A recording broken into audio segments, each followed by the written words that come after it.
Let's go Broncos! Something's brewing behind closed doors at Dove Valley, and I'm telling you right now, it could completely reshape the future of the Denver Broncos. We're on the edge of training camp, and while the rest of the NFL is leaking headlines, holdout drama, and locker room chaos, the Broncos have gone completely dark. No updates, no leaks, no noise. And that silence? It's not by accident. Sean Payton and George Payton are cooking something up, and what I've uncovered could explain exactly why this quiet might be the loudest message yet. There are 5 major names, big-time contributors, whose futures hang in the balance, and one rising star whose next contract could make or break our cap for years to come. What's really going on behind the scenes? Why isn't anyone talking? And is this all part of a calculated strategy, or a risky gamble that could backfire? I'm about to tell you everything I've found, but before we go any further, smash that like button, but only if you bleed orange and blue and have been riding with the Broncos through thick and thin. If you've been repping this team for over 2 decades, drop a comment right now. Go Broncos! My heart bleeds orange and blue. Alright, now let's get into it. The Denver Broncos are operating with a level of silence and precision that's becoming their signature under Sean Payton's leadership. Fans are understandably antsy because we're approaching training camp and haven't heard a whisper about contract extensions for key players like Nick Bonitto,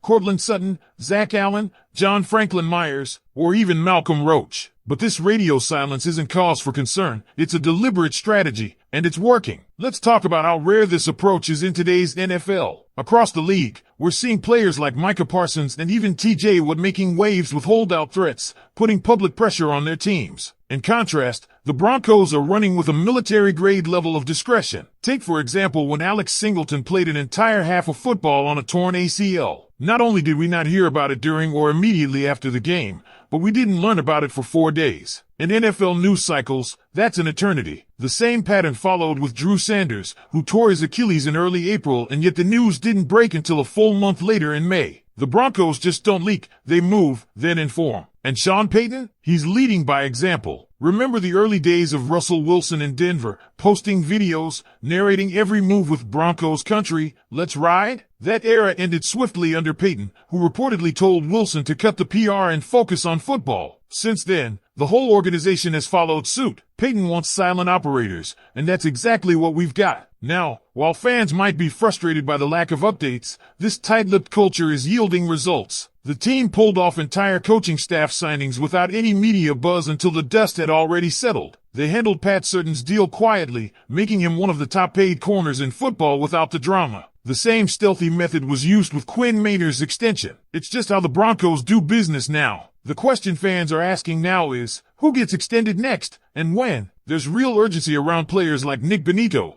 who had a breakout season and was even recognized by Pro Football Focus alongside Jonathan Cooper as the best pass-rushing duo in the league. At just 25, Bonitto posted numbers that rivaled TJ Watt. But here's the kicker, it's only been 1 elite season. Do the Broncos bet that this level of play is the new norm for him and lock him in now? Or do they roll the dice and wait for him to prove it again, possibly driving his value even higher and risking losing him on the open market? Then there's Courtland Sutton. With his chemistry building with Bo Nix, there's strong incentive to keep him around. Malcolm Roach has been a force against the run. Zach Allen and John Franklin Myers are crucial for depth and consistency on the defensive line. Every one of these guys brings value. But the Broncos can't pay everyone, especially not if Bonitto is heading toward a $20-25 million per year payday. And just when you think it's all about the players, another curveball hits. General Manager George Payton's contract is nearing its end, and while some fans still blame him for the Russell Wilson and Nathaniel Hackett decisions, there's no denying his draft record has been outstanding. Jonathan Cooper, Nick Bonitto,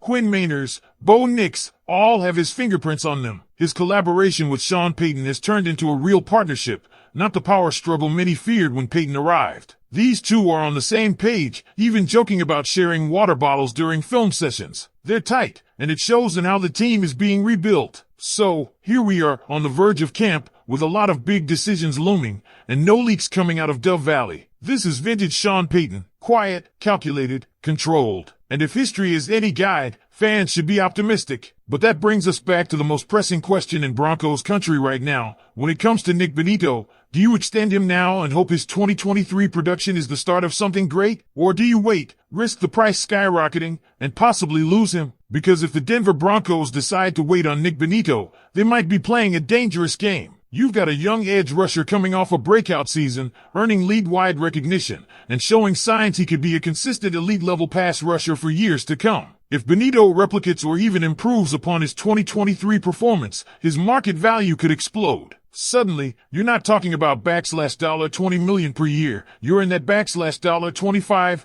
$30 million territory. And then it becomes a question of whether the Broncos can even afford to keep him without sacrificing other key pieces of the roster. But if they extend him now, they might get a bargain, lock him in before the market adjusts. That's the gamble. And that's exactly the kind of high-stakes decision Sean Payton and George Payton are silently wrestling with behind the scenes right now. No press leaks, no public negotiations, just strategy. Let's also not forget the dynamic with the rest of the roster. Courtland Sutton's situation is layered. There's the chemistry he's been building with Bo Nix during OTAs and minicamp. There's also the fact that Sutton is a respected veteran presence in the locker room, a guy who's endured the franchise's ups and downs and remained a leader. His connection with Bo Nix could make him even more valuable, especially if the Broncos want to give their rookie quarterback a stable and reliable receiving target in his first season. Then you've got Zach Allen and John Franklin Myers. These guys may not get the same headlines, but they're critical in the trenches, especially in Vance Joseph's defense, which relies heavily on controlling the line of scrimmage. Franklin Myers is versatile, capable of playing inside or on the edge, and Allen's development last year showed that he's ready to become a foundational piece on that defensive front. And don't sleep on Malcolm Roach, arguably one of the most underrated run defenders on this team. He's been quietly dominating in that role and could become even more essential depending on how the depth at defensive tackle shakes out this summer. Now, when it comes to George Payton, things get even more interesting. While many fans still haven't fully forgiven him for the Russell Wilson saga, it's hard to ignore the talent pipeline he's helped establish. His recent drafts have been home runs, and the way he's worked alongside Sean Payton has completely flipped the narrative. It's no longer GM versus coach. It's a unified front, and that stability is something the Broncos haven't had in years. Payton has grown into a role that's more synergistic with Sean Payton's leadership. When Payton was hired, many assumed Payton was on borrowed time. Instead, they've developed an effective partnership that appears to be driving one of the most successful roster rebuilds in the league. We're talking about hitting on late-round draft picks, adding meaningful depth, and building a roster that has real potential to compete,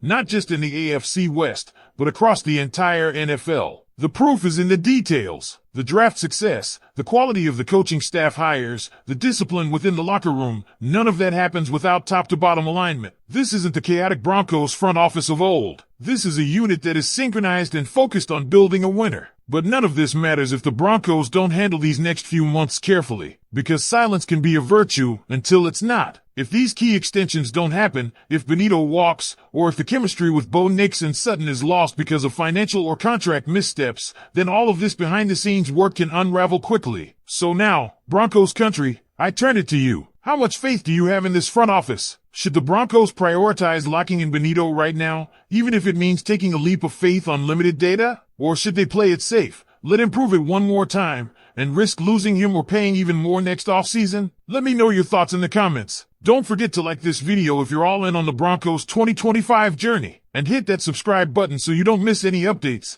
We've got more news coming your way and some big names to